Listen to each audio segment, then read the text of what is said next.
1500 তো হবেই, মানে এই পরিমাণ সদস্য সংখ্যা আমাদের আছে মাগুরা জেলাতে, এবং এরা ভয়ভীতির ঊর্ধ্বে উঠে এখন কাজ করেন।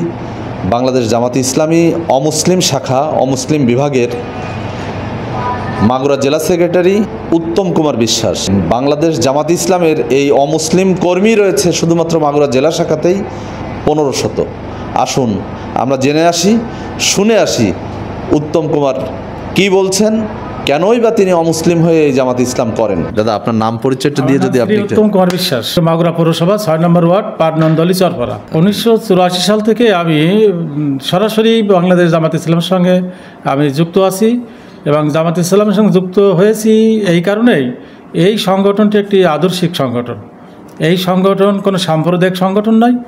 এই সংগঠনের বিশেষ করে ইসলাম এবং হিন্দু ধর্মের এই দুটো অধ্যায় বাদ দিলে আর সব কিছুই আমি মনে করি যে একটি সুন্দর কল্যাণকর রাষ্ট্র প্রতিষ্ঠার জন্য যে সংগঠন দেশ ভাগের পর থেকেই এই ভূখণ্ডে কাজ করে যাচ্ছেন, আর জামাতে ইসলামের দ্বারা যদি দেশে একটি পূর্ণাঙ্গ ইসলামী রাষ্ট্র বিধিবিধানমূলক রাষ্ট্র ব্যবস্থা কায়েম হয়, তা সেখানে এদেশের সংখ্যালঘু হিন্দু সম্প্রদায় সবচেয়ে বেশি উপকৃত হবে। তাই আমি উদ্বুদ্ধ হয়েছি এই কারণেই যে এই সুন্দর সংগঠন আর এই সুন্দর সংগঠনের যেনারা দায়িত্বে আছেন, এনারা খুব ভালো মানুষ, এনাদের নীতি নৈতিকতা মূল্যবোধের কোনো স্খলন ঘটেনি, এবং ওনাদের দ্বারা এদেশে সংখ্যালঘুদের কোনো ক্ষয়ক্ষতি হয়নি।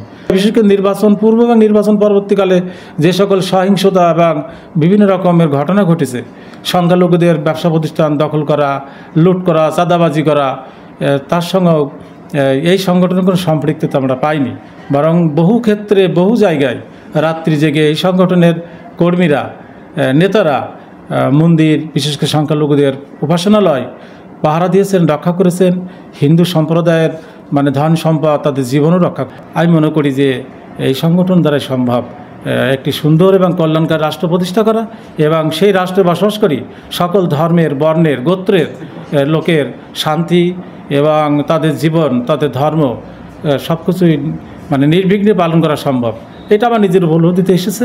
তাই আমি অনুপ্রাণিত হয়েছি এই সংগঠনের। ওনাদের যে স্নেহ ভালোবাসা, ওনাদের যে সহমর্মিতা, সুখে দুঃখে আপদে বিপদে যখন ডেকেছি তখনই পেয়েছি, এবং মাগুরাতে এরকম আমি অসংখ্য উদাহরণ দিতে পারি। সংখ্যালঘুদের সম্পদ উদ্ধারের প্রশ্নে ওনাদের সহযোগিতা পেয়েছি। তাই এখান থেকে আমার আগামী দিন যতদিন পৃথিবীতে ঈশ্বর আমাকে বাঁচিয়ে রাখবেন, এখান থেকে সরে যাওয়ার আমার কোনো সুযোগ নাই। এবং আমি আমার সম্প্রদায়ের, আমার হিন্দু জাতি গোষ্ঠীর ভিতরে আমি আমার শক্তি সামর্থ্য অনুযায়ী আমি প্রচার চালিয়ে গেছি, এখনও চালাচ্ছি, আগামীতেও চালিয়ে যাব। এবং এখানে হিন্দুদেরকে ঐক্যবদ্ধ হওয়ার জন্য অন্য দল না করে এখানে আসা উচিত। আর তারপরও আমি বেশি উদ্বুদ্ধ হয়েছি ধর্ম নিরপেক্ষতার স্লোগানে যে পরিমাণ এদেশের হিন্দুদেরকে ক্ষতি করা হয়েছে, আর এই সংগঠন কিন্তু সেই মানে সেকুলারিজমকে এনারা ধারণও করেন না, পালনও করেন না। আমরা ওটা করতে প্রস্তুত না। আমরা এর বিরুদ্ধে আরও সোচ্চার যে ধর্মনিরপেক্ষতার আড়ালে মুখোশে আমাদের যে ক্ষতি হয়েছে, আমাদের আর ক্ষতি হোক, এটা আমরা চাই না। একটু কয়েকদিন আগের কথা বলি, ইসলামী শাসনতন্ত্র আন্দোলন মাগুরা জেলা শাখার পক্ষ থেকেও আমাকে আমন্ত্রণ জানানো হয়েছিল যে আপনি আসেন, আমাদের একটা অনুষ্ঠান আছে, ওখানে বক্তব্য হলো না। হুট করে আপনি বলবেন আর আমি আপনার সংগঠনের নীতি আদর্শ জানি, ওখানে আমি যেতে পারি না। হিন্দুরা আরও আছে, আপনার তাদেরকে দাওয়াত দিন। আমি এখানে দীর্ঘ 40 বছর আছি, এখান থেকে সরে যাওয়ার কোনো আমার সুযোগ নেই। আপনারা প্রচার করেন, হিন্দুদের যদি প্রয়োজন বোধ করেন আপনারা প্রচার করুন।